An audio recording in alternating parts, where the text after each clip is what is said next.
everybody. So I lost my father to cancer 7 years ago this August, and during that 8 weeks that he was sick, I remember being filled with memories of times that I didn't even know that were within me. And also I remember seeing things from a new and different perspective because life had put a new filter in there for me. And now that my mom is quite ill and we're not sure how things are going to turn out, that's happening again. Things are coming back to me that I didn't ever remember, and I'm seeing things from a different perspective and a different angle. And the thought that really came to me today was that I spent a lot of years in my life, in my 20s and early 30s, striving to not become something. And in a way, it made me a better mother and a better wife and strong in my career and determined to be present for people.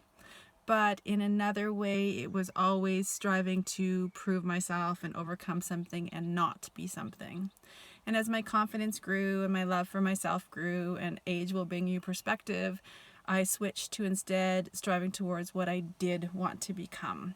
And for me, that perspective change, even though I didn't think about it or realize it at the time, made all the difference. It made life striving towards something instead of striving away for something.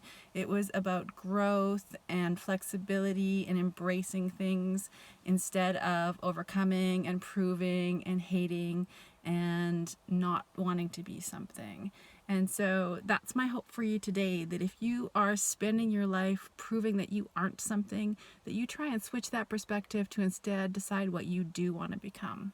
The other thing that it really did for me was that it opened up the world for me to also be able to love things that my mom loved, and it gave us pieces of connection that we really lacked. She loved gardening and I also loved gardening, and so it gave us something safe to talk about where I could, instead of trying to prove that I was better than her or not her, instead learn from her. And that's where connection comes from, that's where relationships grow, and that's where forgiveness grows. So that's my thoughts for you today. I hope it means something to you, and I'll talk to you soon.